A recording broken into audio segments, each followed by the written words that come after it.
This is Private Matters. I'm Max van Praag. Here on Private Matters, we talk about love, intimacy, and sexuality. We talk with all kind of experts from all over the world.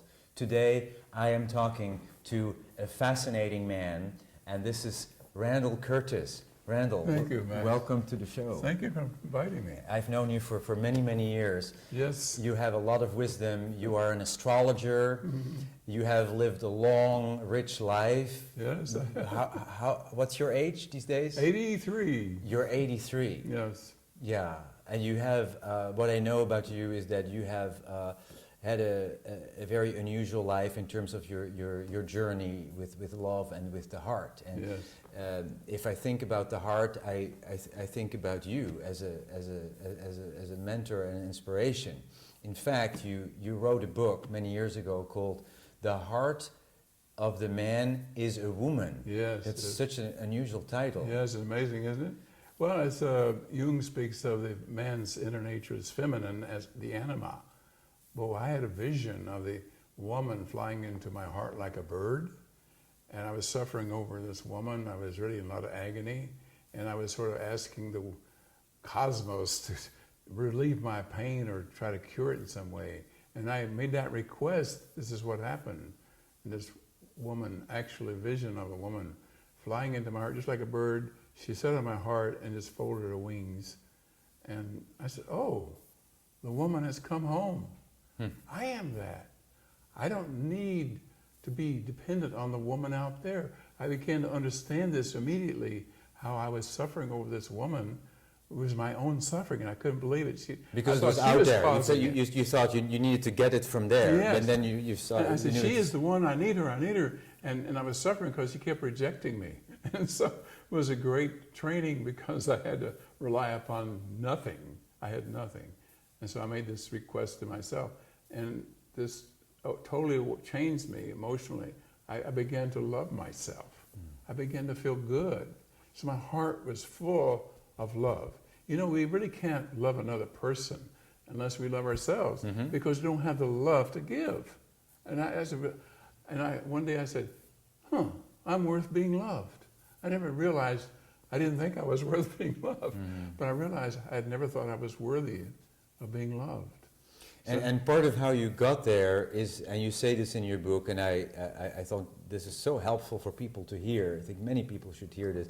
When you love somebody, it's important to go after that person, even if that person doesn't come to you.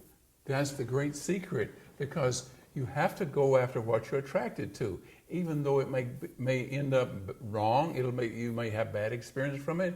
But what happens if you're sincere and you give your heart to what you love, what you're attracted to, you will learn from that experience. And what happens, I've talked to hundreds of women who've had this kind of suffering, you know, going after a man and being rejected. And one woman said to me one day, "Oh, he broke my heart." I said, "Good." She said, "What do you mean?" I said, "Because only a broken heart knows what love is." So you have to go after what you love. And what happens is you get smashed, all your defenses are broken, and then your true nature comes out. And that's what it means to have self-love, because our true nature is love, our heart. Tell us about people who walk around with a broken heart for years, like the heart is kind of frozen and there is no movement. That is very tragic, and I always say, you gotta go love again. And they say, "I can't do that." I says, "You must. You can't just go on suffering like this. You're wasting your life. You've got to get up off your feet, have the courage to go love again. And if you do that, you'll eventually, because they get stuck in that because they're still wounded over the pain, and they haven't been healed. Sure. And so the way you heal yourself is you've got to get up and go love again. You got to go love again. Now there's another reality, and I talk a lot with psychics. Right. I love to talk with psychics about these things.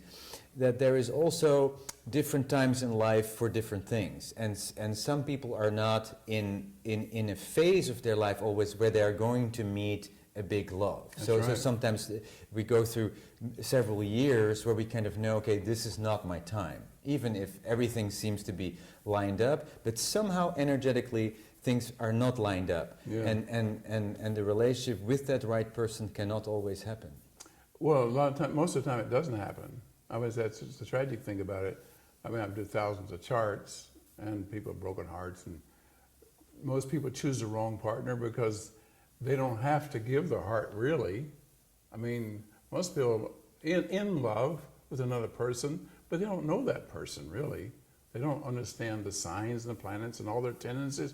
They're only in love with that part of that person, but when they get together, they have all these problems and they can't really feel loved. They have all these karmas, and that's the reason most people never, it's tragically, don't really find their true heart, because they don't know that most relationships are really problematic.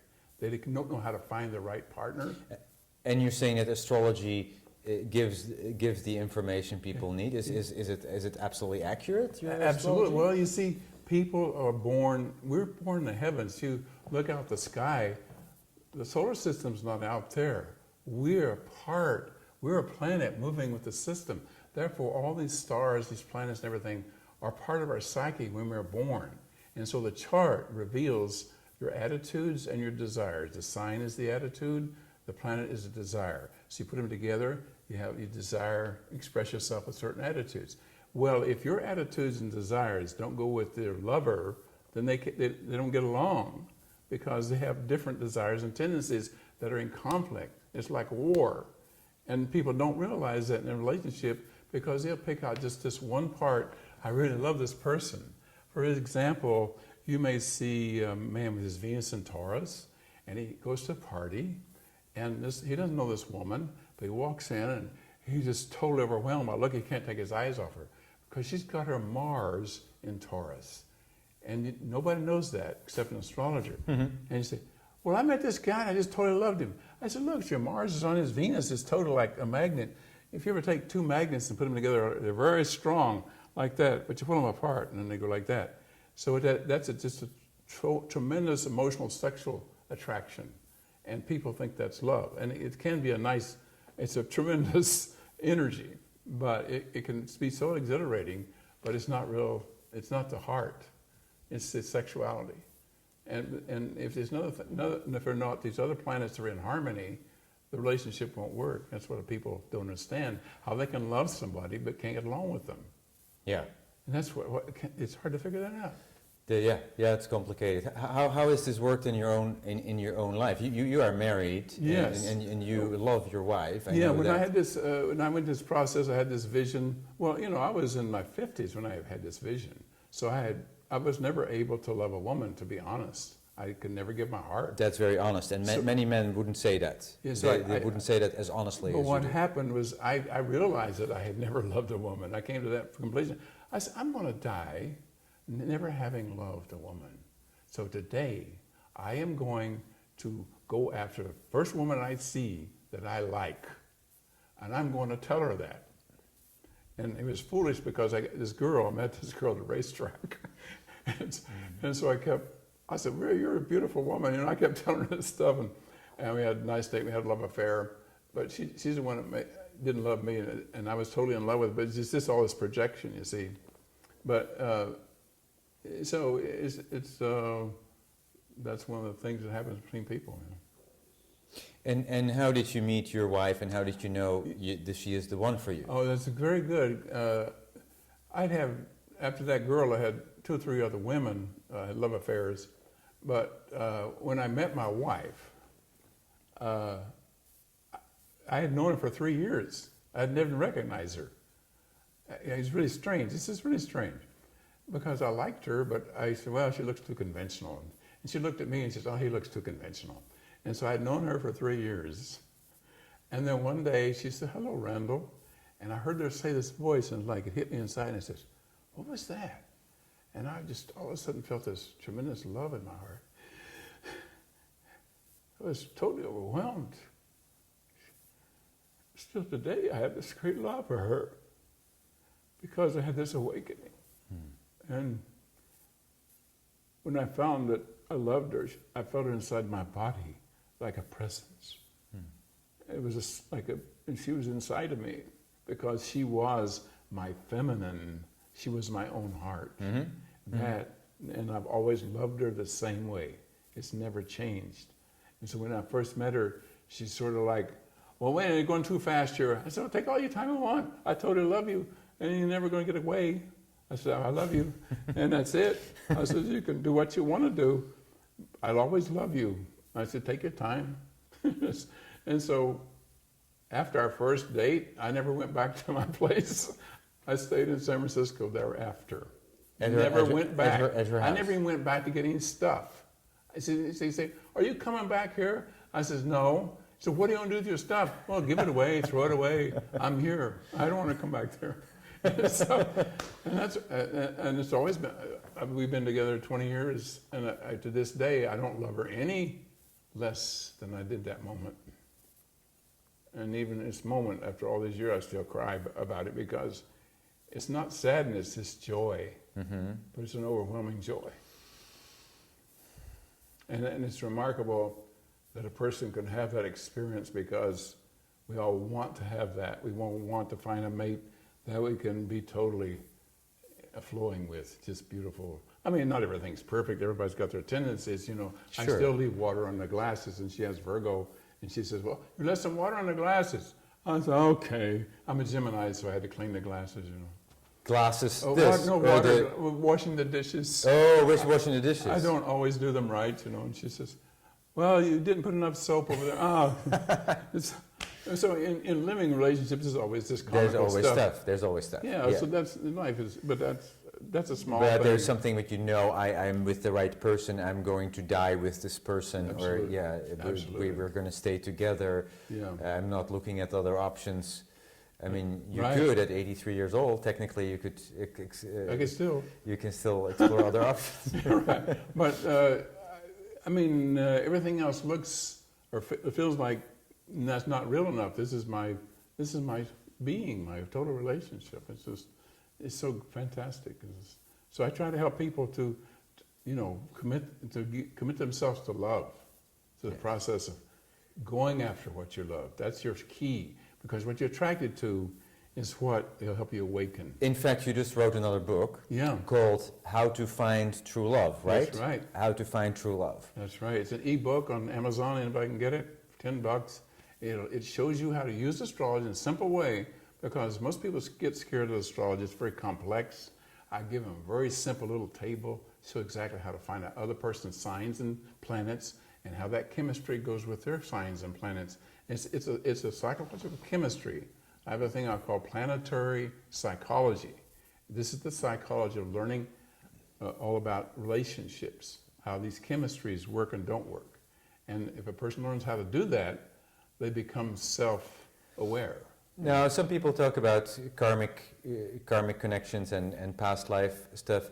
How does that relate to astrology, or does it not? Well, no, you can see, usually people have that. There's one thing in astrology that really confuses people. They will meet somebody and they say, Mary, I just found my soulmate. I mean, I saw this guy. He would cross the alley there, and I just got overwhelmed in my heart. And a lot of times you see that in the person's chart. They put the charts together, you'll find his Neptune's on her sun, or her Neptune's right next to his Venus, and they have this tremendous connection. But other parts of the relationship can be very bad. And I've seen a lot of people seduced by that, saying, I found my soulmate. And that finding your soulmate is far greater than most people realize. You have to really... And it can look different, and you don't know. It can be a catalyst, can somebody who shakes up your life and leaves. It could be very good for you. It can Yeah. be very good for you, it can be very bad for you. Yeah, but there's certain things called fatal attractions I have in one of my books, and you should not mess with those attractions, because it can be obsessive. Two people get really obsessed with each other, sexually and everything, and demanding, and so all this karma plays between them, and some people get very violent. So I call those true fatal attractions. Yeah. There's a woman I really admire who I also want to interview on Private Matters. Her name is Catherine Ellis, and she helps people find their soulmate. She's very good at this, and she says anybody who believes that the soulmate exists can find the soulmate. You just have to believe in it, and you have to be patient, and you have to have the focus and have the right thoughts. And sometimes the relationship starts as crazy love. And then you can ask, what is crazy love? Crazy love is if things are really hectic and there's a lot of emotion and drama, and sometimes you break up a few times. But if one person starts working on themselves, and then the other person can come into alignment, and then it can still become a very peaceful and strong relationship over time. And that's a soulmate relationship that starts out as crazy love. Have you seen that? No, I haven't, but it sounds like it's a good idea. I mean, I like the idea, and I wish those people luck. But it could work, you know. Maybe it could. I've never seen that happen, but maybe she does. I mean, everybody has their own way, but what it is, ends up you gotta surrender your heart, no matter. If you have no defenses, if you just love. If you really love a person, you don't consider them separate from yourself. They're your heart. Yes. I mean, you just got this endless goodwill for them, and always considering them, and all because they're part of you. If you want to call it soulmate, I think that's a soulmate. But I think it's a sort of a trap sometimes. Get called a soulmate. I think you need to find a mate who goes with you. He may not be perfect, but he's your mate, or she's your mate. Randall, when people come to you, they can't find love. What do they have to do? What is it? Well, you know, when you look at a chart, a person's birth chart, you can see some people have some serious issues about intimacy, about relationship. In other words, they have, for instance, if a woman has a cruel father, she's only comfortable by giving to the man. She's the giver, right? And she is uncomfortable receiving. So therefore, she always attracts the kind of guy who never gives her any love. She has to do all the loving. And so I point out to the person who has that, I say, you've got to stop. You got to say no. You got to stop being the mother to people. You've got to say no. You're talking about women who overgive and who attract men who undergive. That's right, exactly right. And you help this woman change her pattern. I tell her what she needs to do and what the issue is and the practice she has to have to actually stop doing that. And it's painful for her to stop doing it. And so you've got to be willing to feel the pain of the loss, because you're trying to prevent loss. You're trying to save the man because you lost your father. Now you're trying to find a man who will love you, and sort of get him to love you. You give him too much so you can keep him close to you. Still got your father with you, but you've got to stop doing that. You just stop, say no, and then practice it. And it's not as simple as that. I explain other ways they can do that. But it's a pain you have to deal with. You have to feel it. Most people have continuous pain over something because they never really accept it. You got to accept your pain. Yeah. I feel miserable. I don't like liking this guy. I totally love this guy, and I hate it because I love him. So that's about being honest with yourself. Absolutely. So even if you're not honest with the other person, at least tell yourself how you really feel. Even if there is an expectation that we love, sometimes we don't. We don't like our own parents. It's just being honest. You say, I'm always giving this guy, I love him, but I never get anything back from him. I'm tired of doing this. And that's a good place for a person to come to. I'm tired of doing this. Okay, don't do it anymore. And you're going to hurt. And you feel your pain. You accept it. The biggest problem most of us have in life is not letting things be as they are. You let them be as they are, and then do something about it. But don't pretend like it's not there. Yes. That's the reality. Yes, somebody said, let silence do the heavy lifting. Oh, God. Yes. That sometimes not doing anything, things fall into place, or people get the message, or you don't always have to work it out with people. And some people who come have great awakenings that their heart is taken by somebody, and I say, well, that's a great thing. She says, but I'm suffering. The guy doesn't love me. I said, it's okay. You keep loving him, and you're going to change because of that. And it's an amazing process that a lot of women I've gone through with to help them understand that. So tell us about the planets, and what should people really know? Is if you're like a certain sign, you should never date certain other signs? Yeah. Is that how it is? Or? Yeah, well, see, people do is talking about their sun You see, the planets are in 10, there are 10 planets, we call the sun, the moon, and planets. They're all in signs, in other words, different signs. And they say, well, he's born on March and I was born in August and September, and I don't get along with Pisces. Well, you're just talking about the sun. How about your Venus and his Mars? How about his Pluto and your Mars? How about his sun and your Venus? They don't understand all those chemistries. So they're going on this sun sign junk, which just doesn't work at all. That's the reason I think a lot of these dating sites have all this stuff really don't really serve the people. Because I've had a lot of people, I was told he was my mate. I said, he can't be your mate. He's got his Saturn on your Venus. He doesn't like you. Well, yeah, he's always criticizing me. I said, he is afraid of that part of you that he doesn't look at it himself, you know. Yeah, yeah. So it's a serious, so you really should know the person that you're with if you really care for them and why you like them. And so I have this ebook that I just put out on Amazon. It's called How to Find Your True Love. How do I find my true love? And it gives the person some tools, simple. To find out who's astrology. the right match. Yes, and, Yes. and then I've had a lot of people review that and they really like it. It's been very helpful. And I wrote it for so average person could use it. And so people, you do sessions with people Oh yeah, as an astrologer, relationship yeah. focused. Yes. So people call you from all over the world. You do a session with Oh them. yeah, I did people in Greece, South America, Tennessee, couples. I've even done women been married for a long, long time and still don't understand their husband. You do sessions for couples. Yeah. They come together. Yeah, yeah. They come together. Yeah, right. And I explain, they really want to know about the relationship. Then I can explain to them. If they're just playing games, they're just going to keep doing their stuff, regardless if they listen to astrology. Well, he said that, but I don't really believe that's true. She said, well, it is true. You know.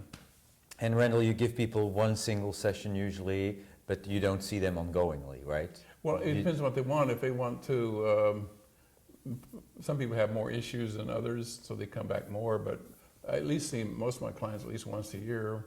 Or if they have crises in their life, they'll call me and I'll help them. I'll go through what they're going through and help them understand it, you know.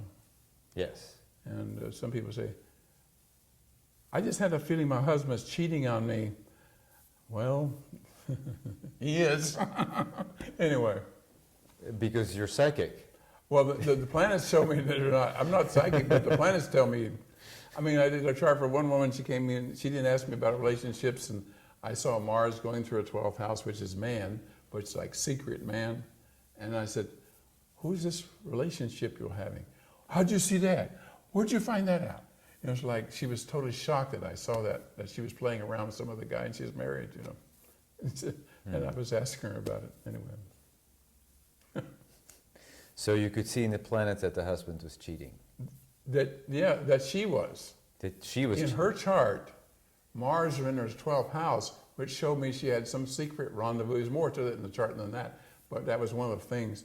Mars was in the 12th house of hidden and secret events, and Mars is male in a woman's chart. Yes. So I knew it was more complex than that, but I told her, I says, looks like are you having an affair with somebody? And she really got upset. You turned red in the face because she didn't want me to talk about that. Anyway. That was the truth. So I just backed off. Yeah, right. So Randall, how can people find you? You can find me on Sky Sage, the word Sky Sage, SKYSAGE at Comcast.net. That's my email. And you can also find my book there on Amazon for $9.99, which is a great book. All the stuff that I have learned, I've made it simple. And people can really use that for relationships. Very good. Very good. Well, I hope that you will live a lot longer and continue to. Me too. I hope that you continue to help people, Thank you inspire very much. people to listen to their hearts. And Thank you for inviting me to. It's been a great day. It's great. It's great to know you, and for such a long time. Same here.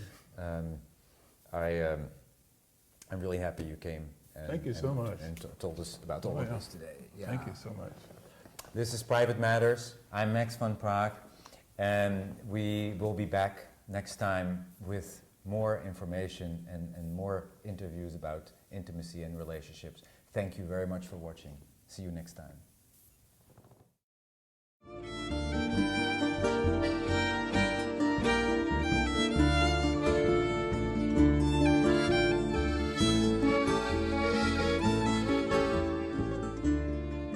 Si vos escrevem, no estàs escrevent.